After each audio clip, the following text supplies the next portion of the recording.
Hi, and welcome to another episode of Flatback 4 Meets with me, Liam, and my co-host, Glyn. Firstly, we'd like to thank everyone that's listened or watched our first episode a couple of weeks ago with Simon Donnelly. It's really appreciated, and we hope you enjoyed it.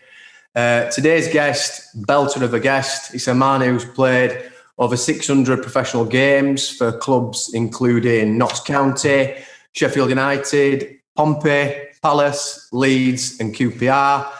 He's had managerial stints at Notts County and Cambridge before finding himself back at Palace, where he's currently under 23's gaffer.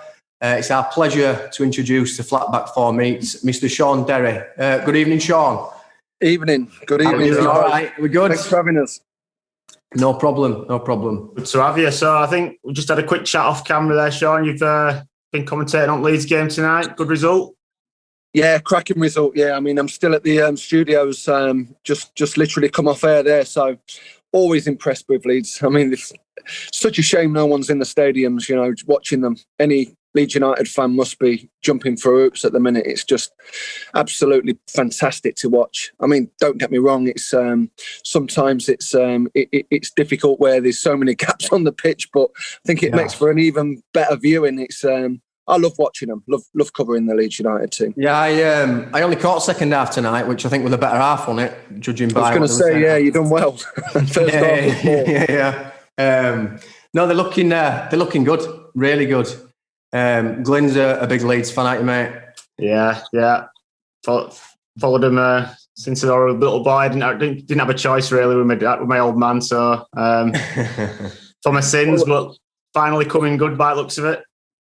Yeah, listen, I think, you know, you talk to any Leeds fan prior to the season starting and they would have grabbed your hands just staying in the Premier League. But I think the way that they've attacked the Premier League, started off on that first game against Liverpool, they were so brave and courageous, and the way that they play is completely different to the majority of the Championship teams that go up there. I think a lot of the Championship teams just go up there just to survive, but Leeds have took something else into the Premier League. It's been brilliant. Yeah, what do you think to the entertainment against results argument? Do you know, like they're getting beat some weeks, but they're still getting the praise. Do you think that's fair? Listen, you've just got to look where they are in the league at this moment in time, and you've got to say, you know, top half tonight, aren't they? Just after that, yeah. I think they have. Yeah, they've just broken into that top half. I mean, look, some unbelievable teams in the Premier League. You know, everyone's fighting for their lives to stay at that level. And they've cruised it, haven't they? You know, Leeds United are going to cruise staying in the Premier League, but throw into the equation how good they've played and how brave they've played as well with this new unbelievable brand of football that, you know, you guys have been privileged to watch up at Ellen Road. It's nice. It's brilliant. I love watching them. It's great. It's enjoyable, isn't it? Different Leeds team to the one I played in, that's for sure. Yeah. Just staying on that subject, with you obviously, with your coaching, and obviously you've had a stint in managerial terms as well. Do you look up to Bielsa, or have you looked more into his work, or do you take anything from him? Oh yeah, I mean, you've got to take loads from him, haven't you? I mean, in terms of actually scrutinising his work, I've not done that. You know, I've not read all the books out there for Bielsa, but especially this year, I've been privileged enough to cover the majority of the Leeds games for TalkSport, and I've watched them at close hand. You know, over the TV, and I look at them and I just think, they go man for man all over the pitch, both in and out of possession. Very brave. They're brave. They're enthusiastic. They've got so much energy. And I think when you look at Bielsa and you think about what impact he's had on the likes of Bamford and Dallas, well, he is an absolute magician, isn't he? We were talking about Bamford just before we came on, weren't we? Do you think what do you think his England shout's like? Do you think he's got a chance, or do you think he's a bit too far down pecking order? No, you've got to have a chance, haven't you? You know, for me, I think you look at the centre forwards and you've got to say who's in form. Well, he's massively in form, scored 13 goals. He could have had 20, couldn't he? You know, he's missed some great chances as well. But I think, you know, he's an intelligent player as well. He's a different player to what he was 4 or 5 years ago. I mean, you look at Bamford 4 or 5 years ago and you'd say he's probably that guy in between the leagues, isn't he? You know, in between the Championship and the Premier League teams. But now he's a bona fide Premier League star, isn't he? You know, he could get into loads of the Premier League teams.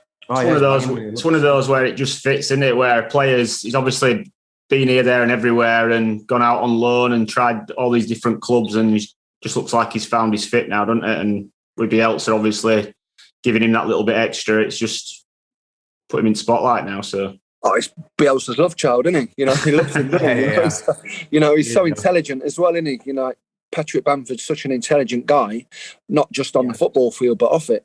And I think, that's why Bielsa loves him as well, because he's super intelligent himself. Yeah, I think part of playing for Bielsa, you've got to be bright. It's like Guardiola, isn't it? You know, you've got to have that football intelligence, otherwise it just ain't going to work. Without a doubt, yeah. Some of the lads back in 2006, 2007, I don't think we could have played for Bielsa. Not the brightest.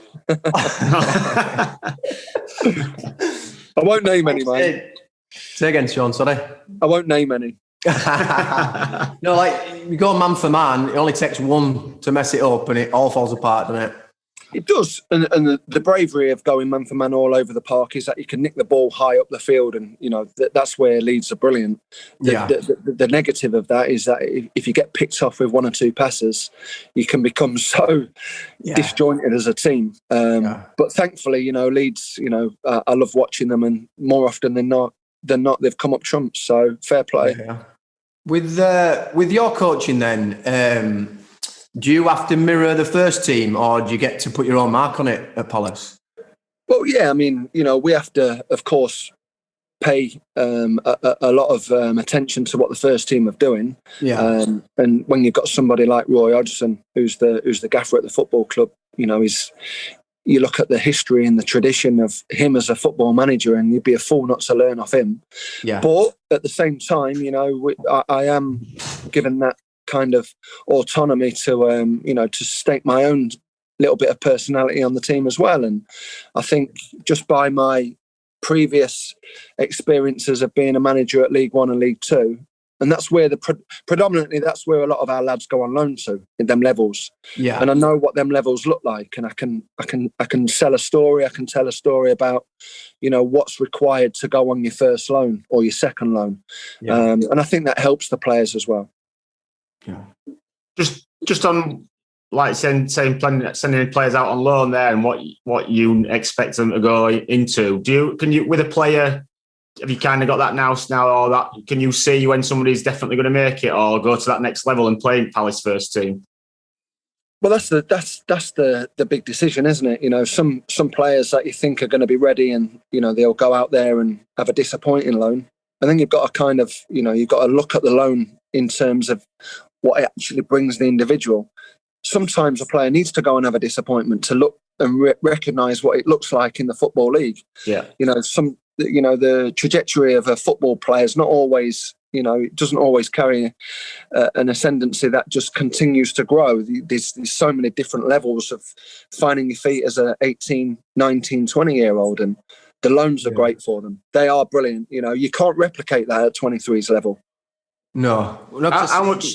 How much like, in the background before they go on loan? I mean, I know they won't always have several choices, but how much say do like yourself and the other coaching staff have in where they go and what sort of club you want each player to go to? Presumably you want them to go to a certain style, or I don't know. Yeah, there's got to be a strategy around each individual loan. You can't just say whoever comes, you've got to take that first offer. Because sometimes it can be completely the wrong fit. So there's a number of people who make that decision. You've got you've got the manager, of course. Roy will have a say on an impact on some of the young players, because he might have a relationship with some of the managers that are looking at some of our younger players.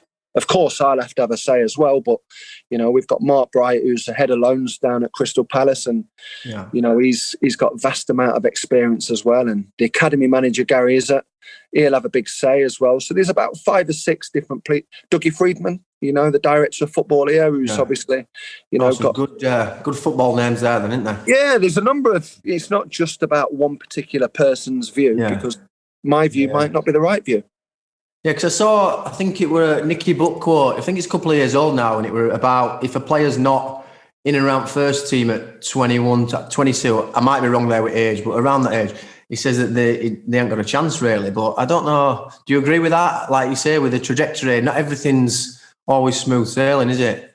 Absolutely, and I think that's why they've incorporated this under-23s league, is to kind of increase that chance of these young players getting. Sometimes a young player might be, he might not be physically ready for the football league yet. He might be underdeveloped. Technically he might be fantastic, but physically he might be struggling. So that's why the under-23s give them that extra couple of years. But I do tend to kind of, lean towards what Nicky Butt said. And I think you need to be in and around the first team. It might not be your own. It might be somebody else's first team by 21. I think 21, 22. If you're not near that, I think, it's going to be difficult for you. Yeah, fair enough. So your own career, you came through youth system at Notts County, yeah? Yeah, I did, yeah. Who gave you your debut there?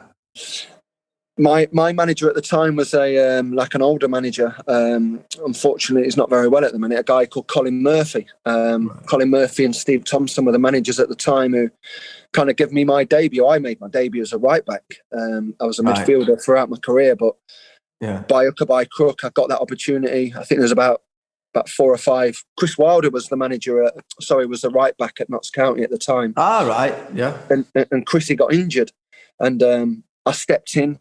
Kind of helps out on a Thursday, and the manager seemed to he liked what he saw. I think I've not won about 80 yards behind a fullback, and he asked me to do it again, and I'd done it again, and he put me in the squad on a Saturday, and played the following Tuesday, made my debut as an 18-year-old. So brilliant time. My home club as well, Notts County. So it was great. How different was that environment then to what they deal with today? Then, do you know, like with the setups in the Premier League clubs like where you're at?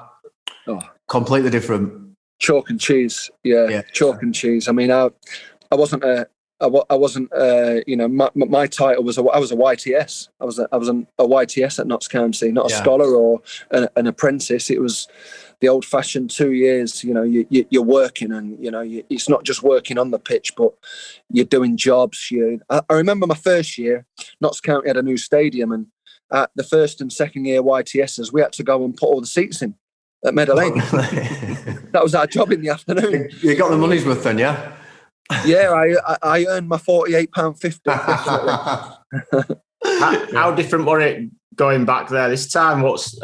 Obviously they're still in the lower league, so to speak, but what were it like going back compared to when you were a player as a manager? Just a brilliant opportunity. I was playing one week, managing Notts County the next. I was on loan at Millwall and went to Notts County 7 days later.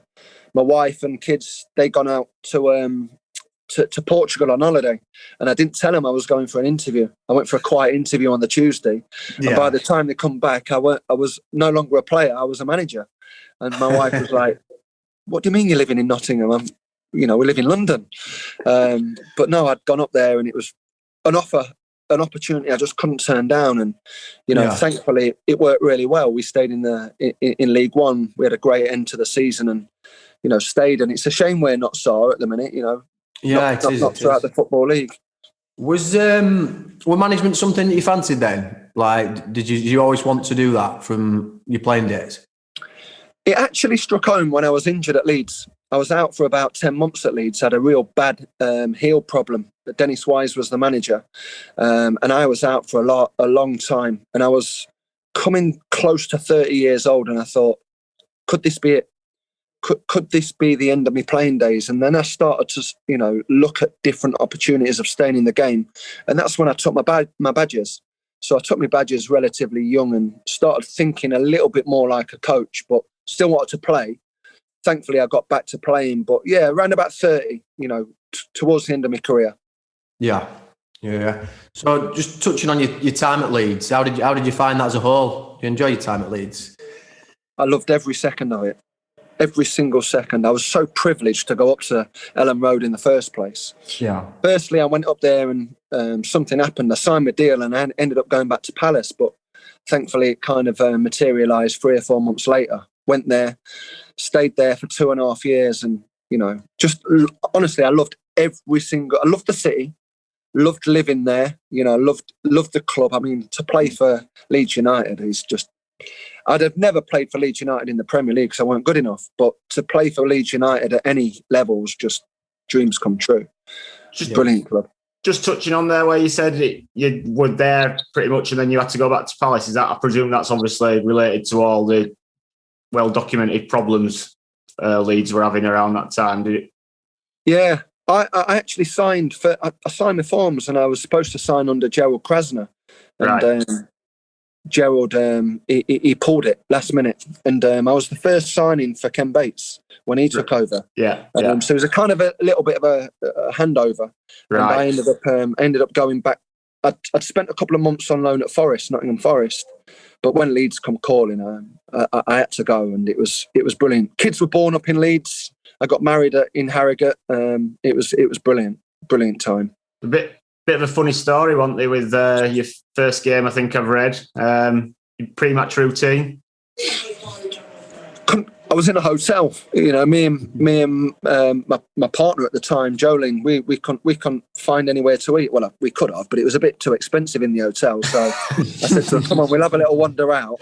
And we ended up going into this kind of like just a market stall down in the bottom of Leeds, and it was brilliant.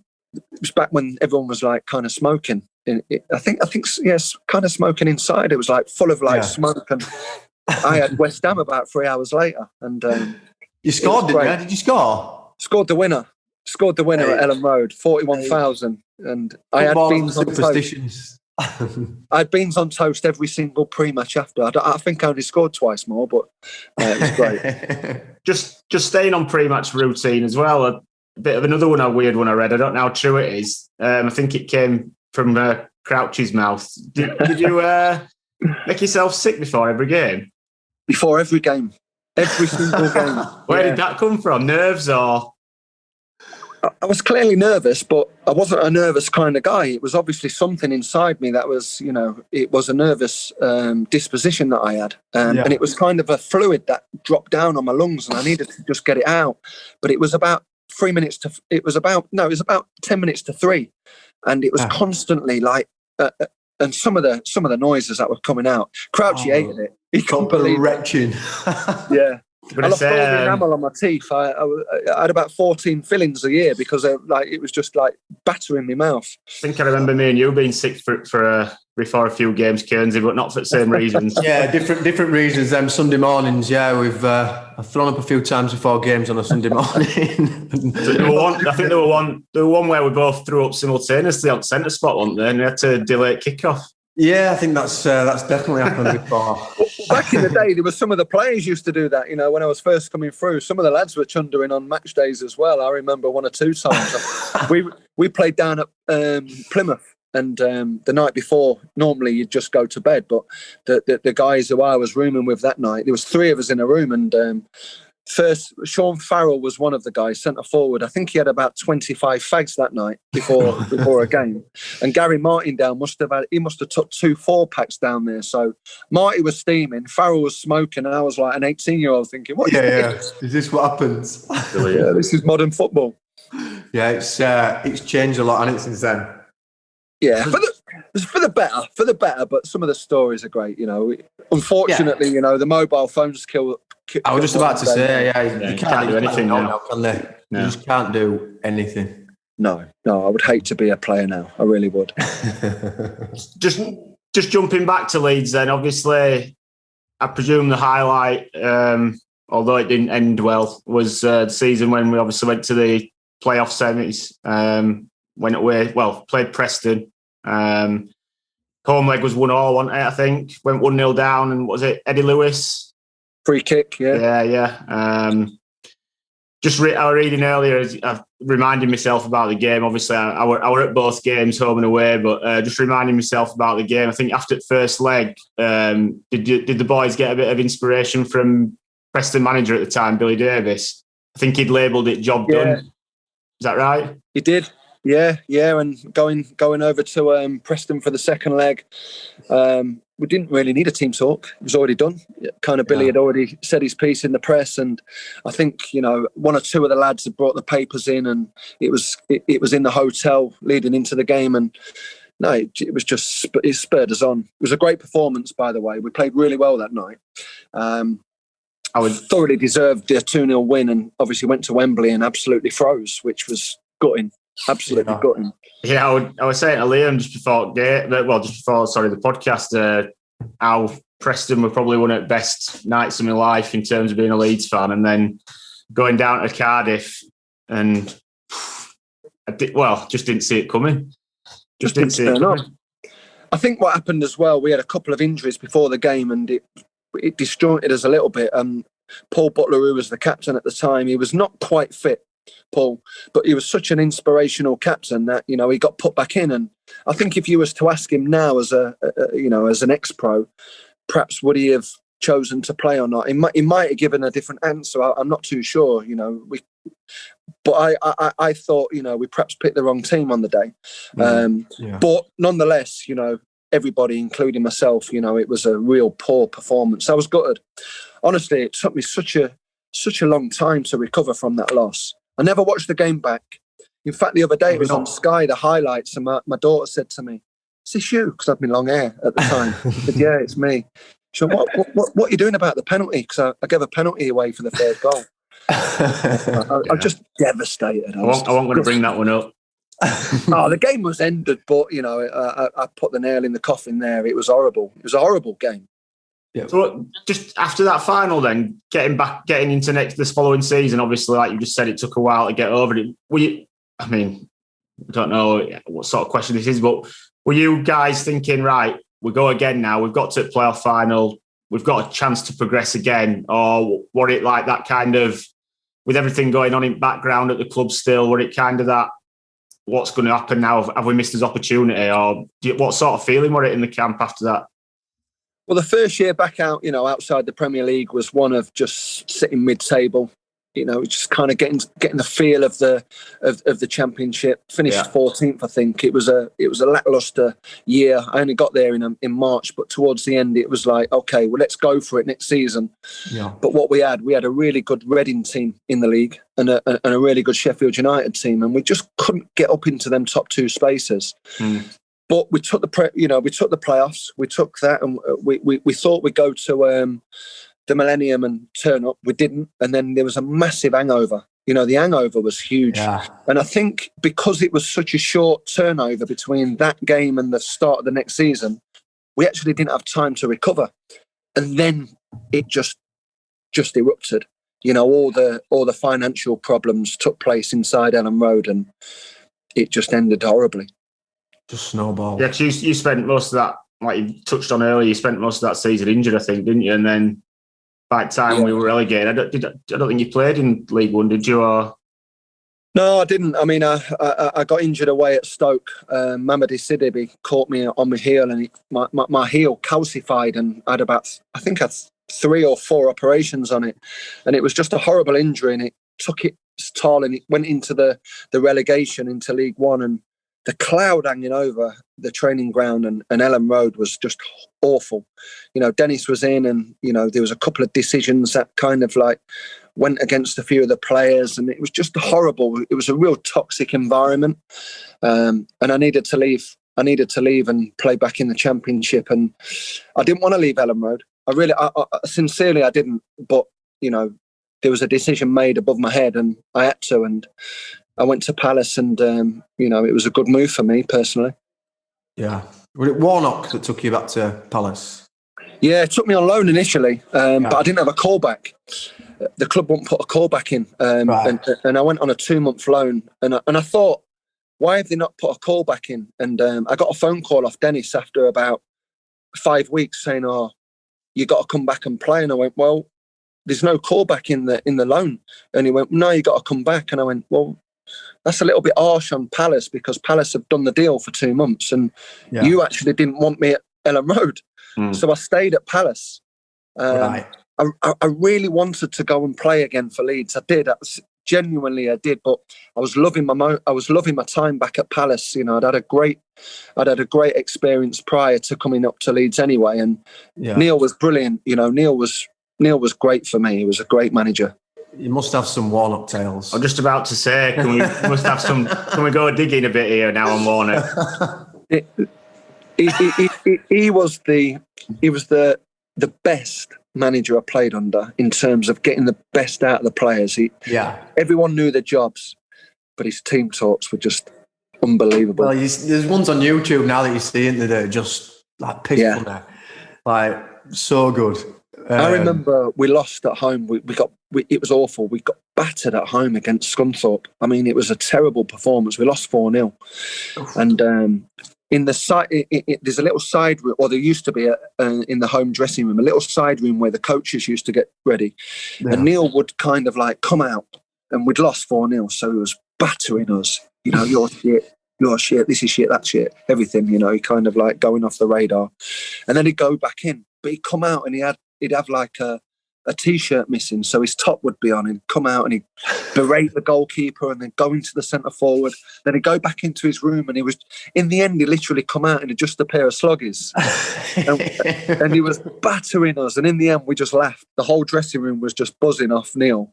And he looked at me and he went, look what you've done. Look at me. I'm like, I'm gone.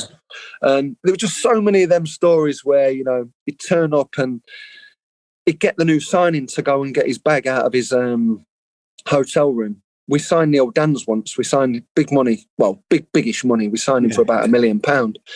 And he rang Dan's room about 1:15, and Danzy was thinking, oh, perfect, I've just signed, I'm going to play. Yeah.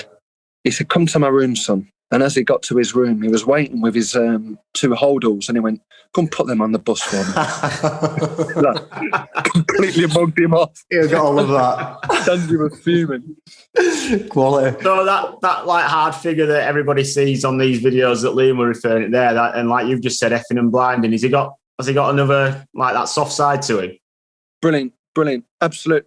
Everything about family, Neil. You know, if anything that took place at home, or, you know, you needed to have a couple of days away from the club, he would always say that's your first priority, you know, family first, football second.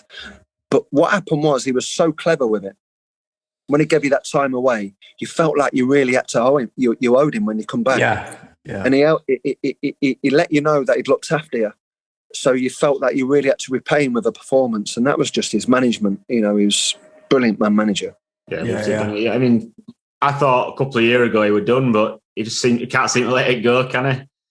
But he's done at the minute. They're losing 3-0 at the minute. Yeah, I noticed. I was about to say they were struggling tonight, but they were just creeping up, weren't they? I think just outside playoffs. But yeah, I noticed they were.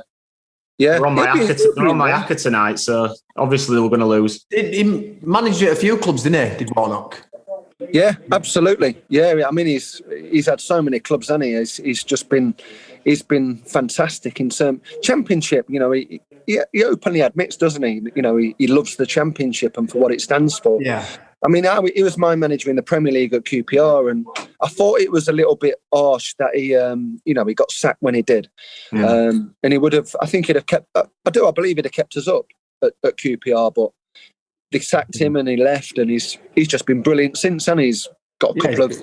He's great, promotions. Like I say, he just gets everyone going. They all know the jobs, and he's quality. So you won the Championship at QPR? Yeah, is that right? Was that Warnock? That was Warnock, yeah. That was Warnock, yeah. So I was 32 at the time. I was coming to the latter stages of my career. So to come, you know, I left Palace. Palace fell into administration, and it was just a fire sale, and contracts weren't being offered out. And I went over to QPR for 3 years, and, you know, it was great. Brilliant time. I would love to know what Warnock were like with Adulterapt. Masterstroke.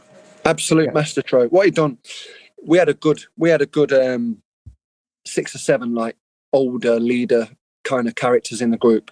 Yeah. And he got us in. We signed him the Thursday before the start of the season. And the reason he left it so late is he didn't want his pre-season disturbed, because Tarat was a bit of an hand grenade, really. Yeah. In terms of Monday to Friday, he was a magician on a Saturday, but Monday to Friday was terrible. And he said to us, listen, just going to announce the captain. And I'm looking around thinking, I've got half a chance here. And he went, it's going to be an Adulterapt. And I went, Adulterapt? He went, yeah. I went, but he's the worst captain we'll ever have. And he went, no, he said, he'll be the best captain that we'll ever have. He said, because he'll get us all promoted into the Premier League. And he did. Just he did. Purely a talent. He was amazing. He was amazing. Bad trainer, or just? It depends how you measure good and bad. I mean, get him to do a run and he'll finish 50 yards behind everyone else because he just won't recognise that was training. Yeah. But in terms of, the small-sided games, and he was just amazing. I mean, he'd done things that I've seen no other footballer do before. He should have played for one of the super clubs. So where is he now? Benfica. Benfica. Yeah, he went to Benfica. He was playing in B team there, I think, is it not? Yeah, but yeah, joy to watch. Some nutmeg skills, outside at boot, you name it. He had it all in his locker, didn't he? He was an absolute magician. You talk about like the top players. The real. You don't want to put him into a Messi or a Ronaldo. You can't do that because they've done it over such a long period of time. But for the Championship at that moment in time, there was no one. The Championship have never seen a number 10 like it ever before. It went through a bit of a phase, Championship, with them sort of play. I mean, like just before that. Couple of years before, I can't remember exactly what year it was, but like Scott Sinclair came through at Swansea, didn't he? And he took them to that next level and he kind of got them promoted single-handedly as well. And it kind of them special. I mean, I know you have them everywhere, but them kind of special one-off players, they just take you as he did to obviously winning Championship as well, didn't they? Mavericks, just maverick footballers. Ones who just people paid to come and watch them. We had full houses every week in the Championship, and rightly so because we were top of the table. But they came to watch Adele, and we were the supporting act around it, and we were fine with that.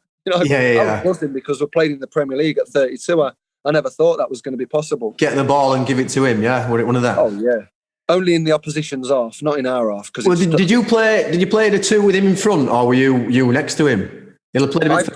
I played holding in midfield, and just to the left of me, we had a Argentinian called Alejandro Forlin, who was just a brilliant player. Forlin was great. So there was me, Forlin, and Adele played in like a more attacking. We said to him, "Don't come and defend," because if he defended, he was catastrophic. He was. Gets him where. What? Yeah. So like at Palace now, how would somebody like him be dealt with when he comes in? How are they integrated, and how are they obviously at such young age coming over to a different country and stuff? What do you do with players like that to help them settle in and etc.? How do you manage a maverick? I mean, that's one of the biggest, that's one of the biggest discussions that you're constantly having. Do you involve them into your football club? Can they produce the magic that kind of completely negates what the negativity is? Because the mavericks in football, they're not always brilliant. They might be a challenge in terms of a personality. They might live their life off the field slightly different to what your stereotypical player would. But I think you should always incorporate a maverick if you can. They just win your games. Yeah, exactly. I think this country has always struggled to deal with that type of player, haven't they? I think we prefer stuff like set nicely, as in a flat back four. We don't like. Well, we're getting more to like the flair and that side of things. I think the players coming through now, like your Madisons, Mounts, that type of more technical players. I mean, the one for me is Grealish. Grealish for me is just. I mean, I managed him at Notts County. He was a 17-year-old when he come to Notts, and I knew then that he was going to be an unbelievable footballer. Yeah, given time. And the time that he needed was at the right place, was Villa.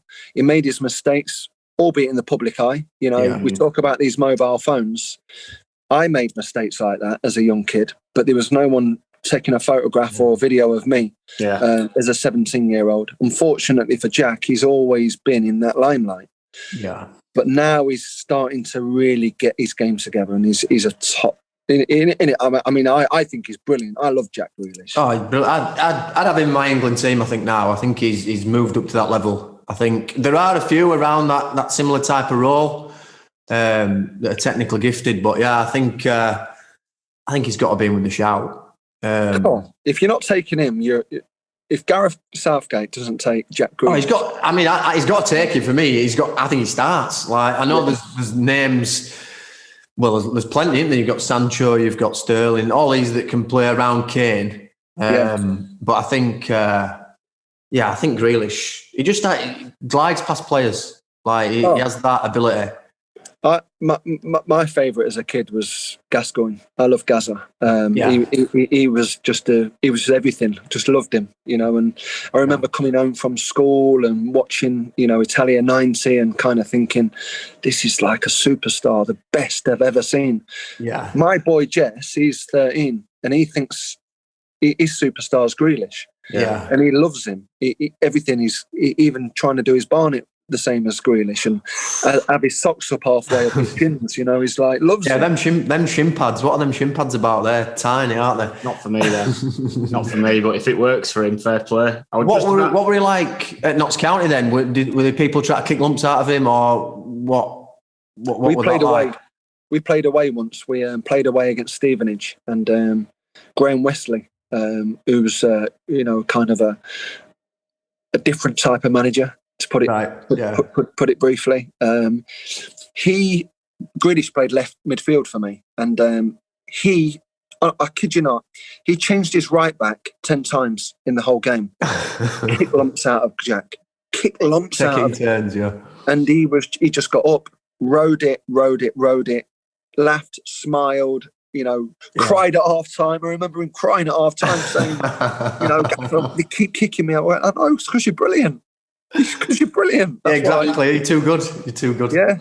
But that's like you say, like the loan system, that works. Because then when he goes back to a higher level, people aren't kicking him all the time. He gets a fair bit of it, but he gets that bit more space and probably a bit more freedom. And he just does. He's excelled, hasn't he? Especially he'll always look back. He'll always look back at Notts County and the year he spent there, and he'll know that was the best education he had.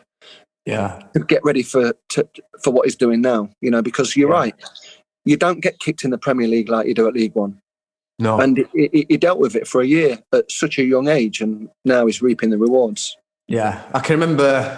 I mean, I were at Huddersfield Town when I was younger. I didn't quite make it to YTS, but I can remember within like a space of 6 months, I was playing like Sunday morning football, and that were an eye opener. Getting kicked everywhere. But yeah, it's a learning curve. It's definitely a learning curve. So do we need to look out for Jack then when he's lifting trophies and doing interviews? That he mentioned Shaun Derry as that influential character in his career. Listen, it's I always look back at my career, and you remember everybody, don't you? Good, bad, and indifferent. It's like life. You have different kind of periods of your life where you look back and you think, right, that was good, and didn't quite enjoy that little bit, and I learned a lot there, and that was a little bit of a quiet moment. But he'll look back at Notts and he would have enjoyed his time. We had a really good set of players, serious leaders in the group as well, and they really looked after Jack. And so did we as managers. We protected him in the right way and exposed him in the other way as well. You got to expose the young players and see what they've got, and he had it all. He reacted well. Yeah. Just staying with Notts County, your time there, you previously, Big Sam, did you have Big Sam as a manager? Yeah, Big Sam. He came as an 18, I was 18, he came. I remember this big Ford Scorpio back in the day, something like that, a Minder, and he had this massive moustache, Sam, and I thought, not going to mess around with this guy, he's tough. And his first day, I remember his first day in the first session, he got us all to wear shin pads, and we kicked lumps out of each other. Yeah, nice. And what were you like? What were you like as a manager then? Because once you went to Bolton and places like that, you were always seen as quite a leader of using technology and stuff. And did you see that then, or a bit before that? I saw that. Yeah, he was a innovator. He was.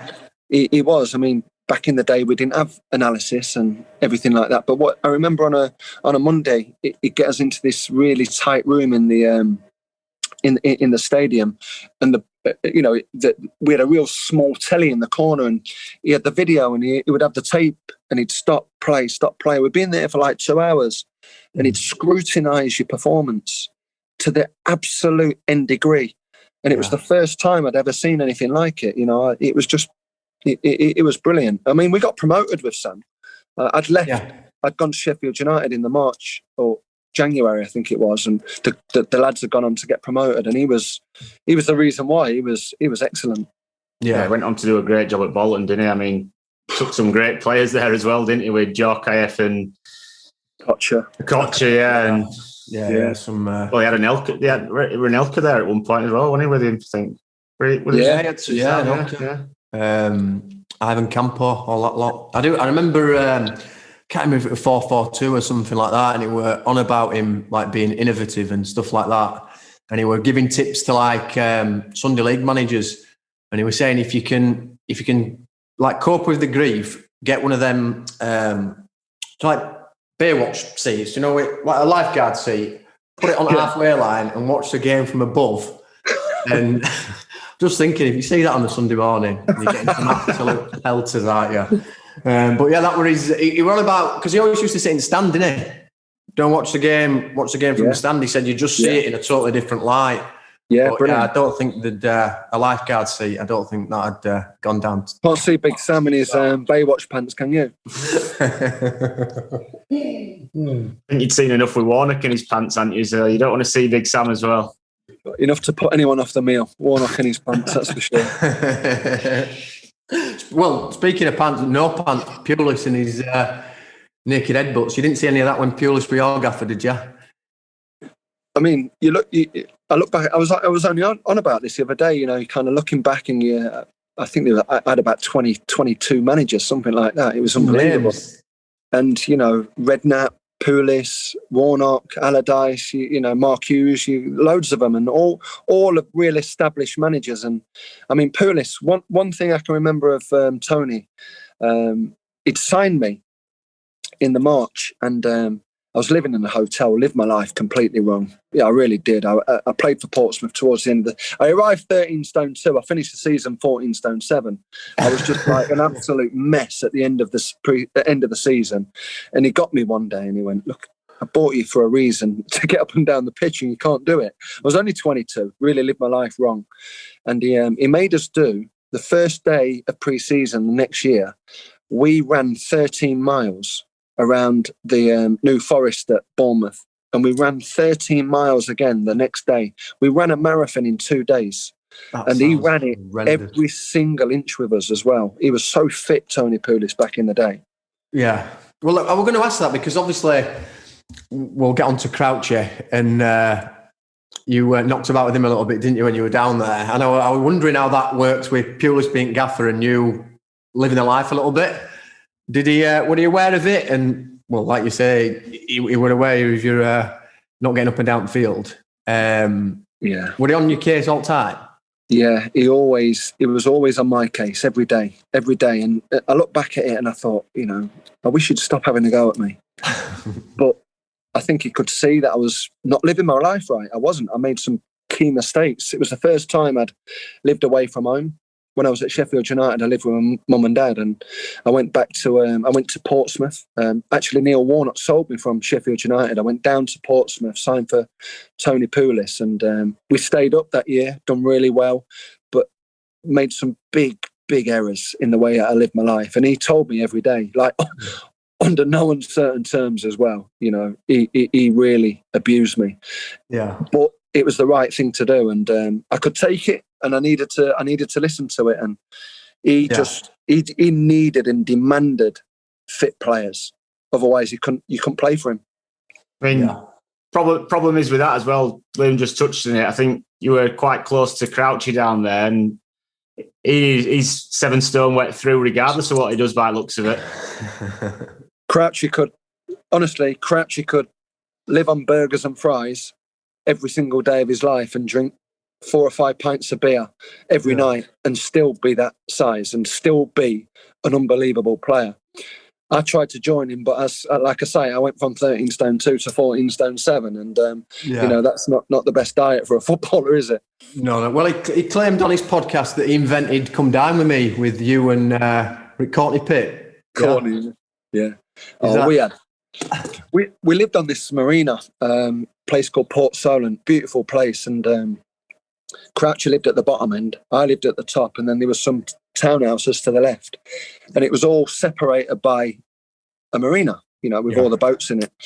And I had some binoculars and I could see into Crouch's house. I could also see in Courtney's. So although we didn't live together in the same house or flat, we was in each other's kind of, it was a little bit weird, you know, we kind of thinking, who's that in Crouch's house? Get the old bins out. You know, who's that going in at like 10 o'clock at night and who's coming out? It was great days, you know, what young lads do. And no, we had my God, we had some fun down there. Some good nights out, yeah. Yeah, the nights out. I mean, they lasted all week. You know, I think we put it to bed on a third. We never went out on a third. In fact, we never ever went out on a Thursday or a Friday, obviously. But we'd nick a night out on a Wednesday. And Thursday student night, cheeky student night midweek. Oh, yeah, student night down in a nightclub called Time and Envy, if I remember it right. Yeah. That was a shithole. Any particular ones that stand out that you're allowed to tell us about, or? I remember one night, it was, we'd signed Lee Sharp. Sharpie had signed for Portsmouth. I've got that written down, actually, in my notes, yeah. Another drinker. Well, at the time, I had a fractured back, a stress fracture in my back, so I was out. And Sharpie signed from, I think it was from Bradford on loan. And he lived with me for 2 months. But we didn't really live in the flat. We lived in the nightclubs, and it was Sharpie showed me a different way to live in life as a footballer. You know, all the the back in the Hacienda days at Manchester. Yeah. Well, I think he tried to recreate that on the south coast. It was it was interesting living with the boy Lee. Yeah, I imagine it will have been. Good guy. I met him. I did a sportsman's dinner with him once up at my old football team, and it really, really good laugh that night. Some of his stories he was telling, but you can tell he were a bit of a boy. Oh yeah, he was your best. It was your first one. He was the first kind of playboy, wasn't he? You know, modern day playboy. He was brilliant. He was a great player, great lad. Personality, everyone loved him. He was so humble with his achievements as well. That was an interesting 2 months. You managed to go toe to toe with him then, or were it feeding off scraps? I was feeding. Look at me now. Can you imagine what I look like as a 22-year-old? You know? Did you have long hair then? No, I had some horrible haircuts before my long hair. I'm not saying anything. I think we both could do with them hairdressers opening, Glenn, me and you. Yeah, I was going to say, you need the barbers open you pair, don't you? Yeah, no. That's why I've got rid of mine. I went for that look first lockdown. I thought, I'm not doing it again. I just can't bring myself to do it in case it don't come back. Nah, Sharpie was on a night out. Yeah, everyone knew that Lee Sharp was in the nightclub. That's for sure.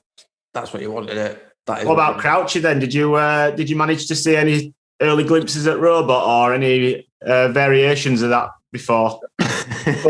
Saw that so many times. That dance was just. Was it a thing before it actually got famous? Wait for the breakdance. And it never got to the backspin, did it? The Robot. It just stayed. He just stayed on his feet. Wait till it got to the to him rolling around on his back with his 10 feet legs up in the sky.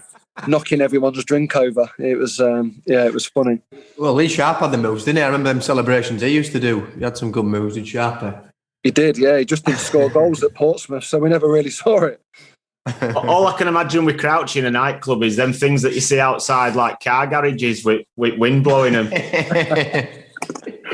The good thing about it, like you talk, Peter now, the career that he's had, and the amount of moves that he's had, and he's had such a successful career. He's been able to get clothes adapted for his legs and his arms. Yeah, you've made it when that happens.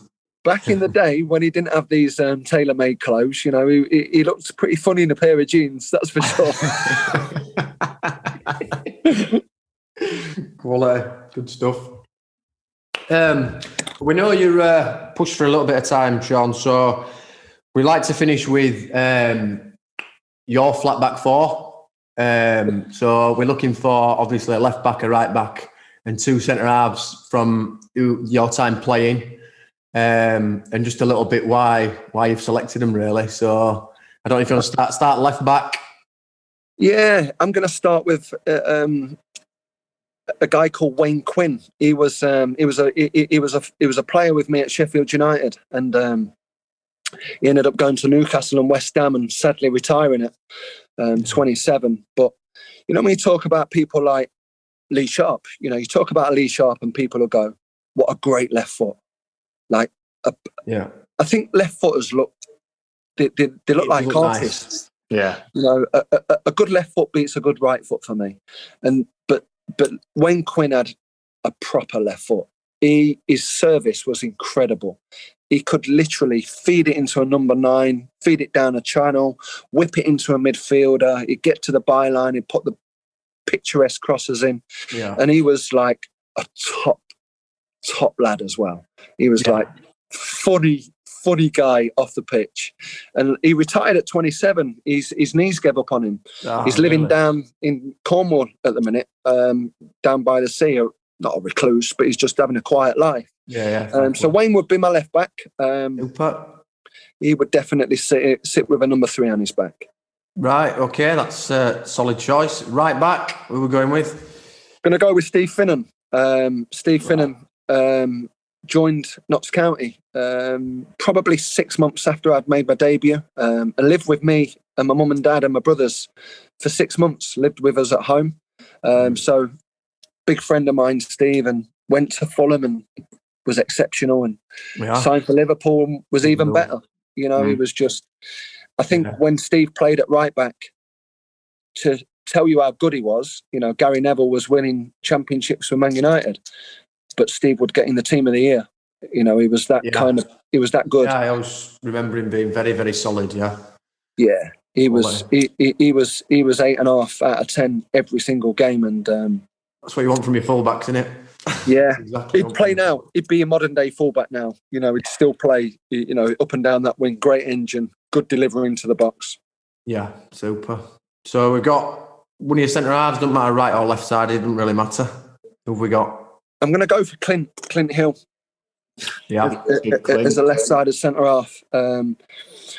Bear in mind, Clint's smaller than me, probably just bordering 5'11", 6 foot. He was exceptional in the air and really undervalued in terms of his qualities as a left-footed delivery from a centre half. But better than that, he was me roomie. He was me roomie for 6 years at Palace and QPR, and you know, he's just gone in at Bristol Rovers with Joey as his assistant there, and he's just a tough player and a cheat. He was a cheat. Tell you why he was a cheat. He cheated every day, right? Clint did. And he cheated because he knew that he wasn't the quickest of players. So whenever we'd done any running, he'd always go short on the line, and it drove me mad. I'd go, "You cheat, you are." That sounds like me, that, yeah. And he'd go, "No, I'm a winner."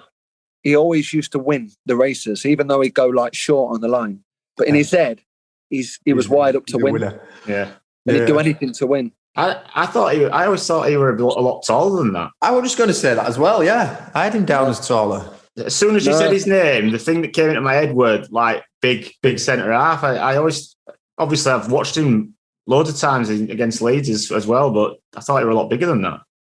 No, he was smaller than me. Yeah, he was smaller than me, and he was unbelievable leap. So good in the air, actually, from defending set plays that he wouldn't mark anyone. He'd just sit himself inside the 6-yard box and just come and get and head everything. It was that's what made him look a bit taller when he's going to win everything. Yeah, good job. He tried to.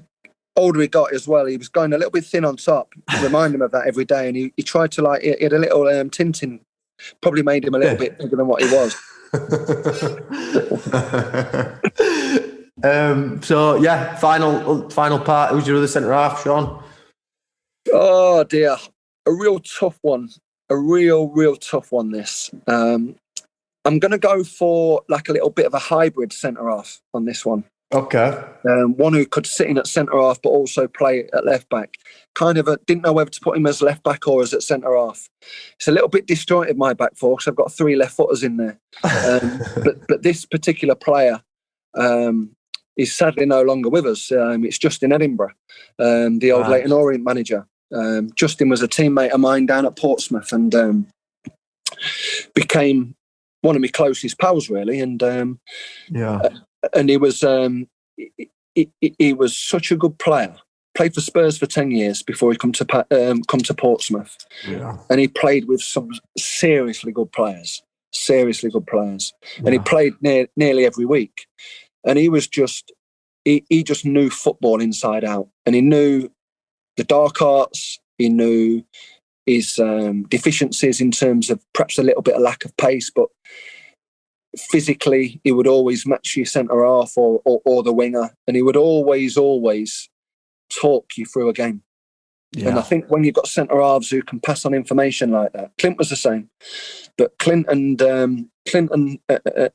Justin, they had the best voices that I played in front of, and I think as a midfielder that really helps you. Yeah, big loss, big loss in everyone's life. Just we miss him every day. So sad. That was awful, absolutely awful. Yeah, I think we'd seen, and you got involved with his foundation as well. Yeah. Really, trying to create a legacy. His son Charlie and his family have been beyond unbelievable. Mm. When the magnitude of the loss of a dad, a brother, a son, a husband. You think about it's awful what his family could have done, and the way they've pushed forward is testament to his to the centre cog, which is Justin. A top bloke. Miss him every day. Yeah, it's awful. Awful. Fitting way to finish, really. Good way to finish. Great back as well. Very solid. Yeah, very good. Any honourable mentions? Anyone that could have been in there that have just missed out? Well, plenty. One particular player was down at Portsmouth. Now the Doncaster manager, Darren Moore. Right. Yeah. Darren Moore was the best header of a ball I've ever seen. He headed it further he could kick it. Yeah. That's because every time he had the ball at his feet, he kicked it out of play. Right, that's fair enough. I'm telling Max, he's quite a big fella, Darren. Yeah, you've got to be nice to him. Yeah. Well, thank you for your time, Shaun. It's been appreciated, mate. Really enjoyed it. Thank you to those listening as well and watching on YouTube.